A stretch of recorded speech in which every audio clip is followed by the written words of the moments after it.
Hi everybody, this is Greg with the Dice Must Flow, and it's getting a little cooler outside. The leaves are changing color, and that means one of my favorite things is starting, and that is hockey. As you might see from behind me, I'm a pretty big hockey fan, and so I thought I'd take a look today at one of the hockey games that came out a couple years ago, and that game is from Cryptozoic, Power Play. Now this is a deck building hockey game, or I should say a team building hockey game, and we'll teach you how to play. So the first thing we need to discuss is that this is a deck building game. And what do we mean by that? In a deck building game, you're going to have a starter hand, which I have displayed out here, and you're going to use the cards in that hand to play, and when you play those cards you're going to get a certain currency, and in this game that currency is called power, and you're going to use this power that you accumulate to buy other cards in the game. So as you buy cards, they go into your discard deck. When you need to draw, you reshuffle and draw, so your deck gets bigger and bigger and more powerful as you buy more powerful cards. So what are the cards in the game? In addition to the starter cards, there's 8 other types of cards. So we have the Slapshot card, and this is a card you can always buy. There's a stack of them, and its cost is 3, and it's going to give you +2 power when played. There's the penalty cards, the goalie cards, the captain card. So this is a captain card, oversized card, and this is each player will get a different captain. There's a defender card, an attacker card, skill cards, and maneuver cards. Now there's all different players acting as defenders or attackers, and then there are different skills and maneuvers. So let's go over each of these cards.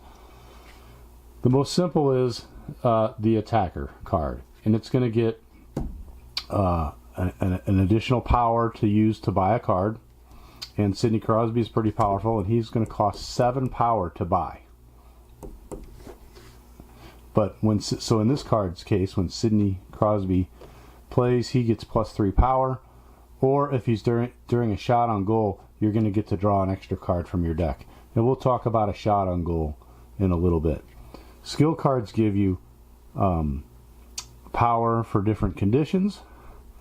Maneuvers give you power for sometimes other conditions, or give you drawing card capabilities.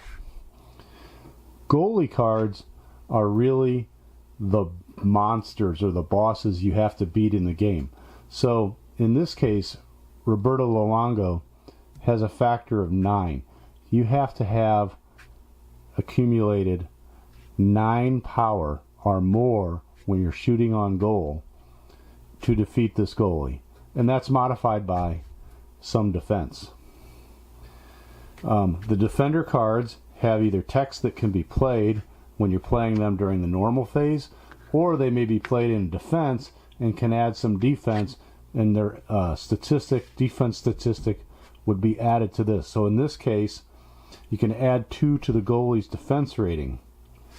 And so if you had played Jay Bouwmeester with Roberto Luongo when somebody else was trying to score, the Roberto Luongo's goalie rating would be an 11, so the attacker would have to come up with an 11 power to score against Roberto Luongo. Penalty cards are a special card that during your turn you have to reveal any penalty cards in your hand. If you ever have 2 or more penalty cards in your hand during a turn, you remove them from your deck and put them onto the penalty stack, but you lose your turn. And so a lot of cards may have a high power, but to do so you have to draw a penalty card.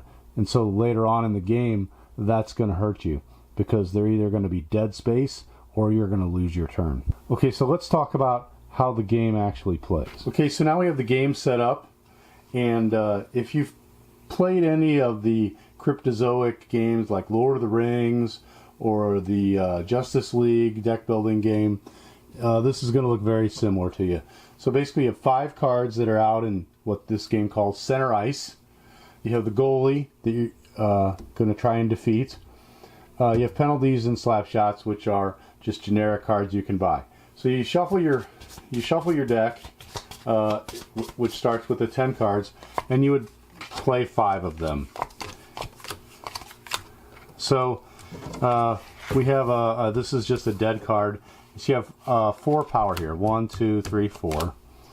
And so with 4 power, you can buy a card. So in this case, we would say that we could choose to have bought John Tavares. So these 5 cards, plus the one I buy, goes into my discard pile.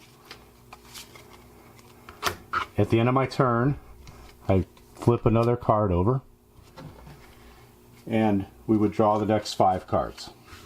So that would be my discard pile, and we would continue like this. When I need to draw another card, I would take the discard pile and shuffle it and draw the additional cards I need. And so that's why we call it deck building.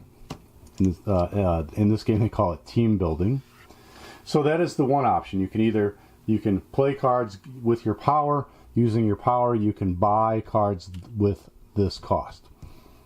At the beginning of your turn, instead of trying to say that you're going to use power to try and buy a card, you can announce you're going to try and take a shot on goal. And the shot on goal is you're going to try and generate power greater than the goal number. And if you do, then you score. And so this game is slightly different. The twist on this game compared to many of the other ones is it is competitive in the sense that if somebody else has a defender, once you announce that you are going to try and play a shot on goal, each person in the game gets the chance to play a defender. So for example, in this case, if we had Cronwall on somebody else's team and I announced I was taking a shot on goal, my opponent could play Nicholas Cronwall, and in this case he has add 2 to the goalie's defense rating and then draw a card. So the person would play Cronwall, add 2 to the goalie's defense rating, making Roberto Luongo a 9, plus 2 would be an 11, and then he would draw a card back to his hand.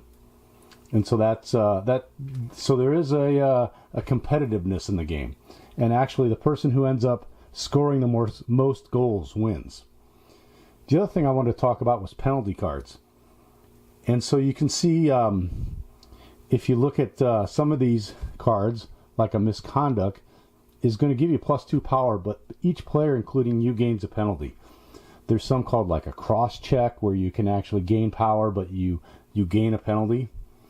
And in this case, when you draw, if you ever have 2 penalty cards in your hand at a time, then your turn ends. So if you were playing, let's say you had 1 penalty card in your hand, and you had to draw a card from your deck, and you drew another penalty, that would be the second penalty, and your turn would immediately end. You wouldn't have an opportunity to buy. And if you were shooting on goal, didn't matter if you had beaten the goalie. That second penalty means that you go to the penalty box and you lose the rest of your turn. Those 2 penalty cards that are shown then are discarded back to the penalty deck. And so that's basically the game. You keep playing, building your deck, adding skills and challenges, and different captains add different things. For example, Sidney Crosby adds +1 power for each different skill you play during the turn. So if you have Crosby as your captain, you're going to try and want to buy these skill cards. Other captains have bonuses based on the number of maneuvers that they're doing, or defenders get better, or low-level forwards get better. And so those are going to determine how you build your deck and what you try and buy. Of course, you're always limited by randomness and what comes out. So now that I've explained the game, what do I think of it? I think that this game is very good for a deck building game. If you like deck building games, this is one you may want to consider. But it is very specific to hockey. And this game right now is 3 years old. And to be honest, I don't think it's aging very well. Some of the players on the cards, I don't recognize the name. Obviously, Ovechkin we do. But other ones, for example, as I look through here, I'm in St. Louis, and Vladimir Tarasenko is not even a character on the card. And then, as in most cases, hockey has a lot of player movement. And so players are not on the cards that are necessarily ones that you would think they're not on the team that you would think they are on. But overall, I like the skills, I like the challenges, and I like the way the game plays. I think that it's not cooperative, and the ability to have to score and play defenders against people is makes up a lot. A lot of the times, cooperative games end up with one person captaining and taking control of the game, and so this is going to avoid that. You're basically are out on your own and trying to score the most goals, and so I really like that about it. So I guess my rating is I would probably rate this 3 out of 5 stars, and give it maybe a +1 star if you're a big hockey fan, because it does capture that essence of playing hockey. If you're not a hockey fan, I would probably say that the standard Cryptozoic game of The Hobbit or Lord of the Rings is probably more, or the Justice League if you're into the comics, is probably more up your alley. So again, like most games, if this is a theme that you're interested in, you should definitely pick it up. If it's a genre you like, deck building, you should consider picking it up. That's it. I hope you enjoyed this review, and we'll talk to you next time.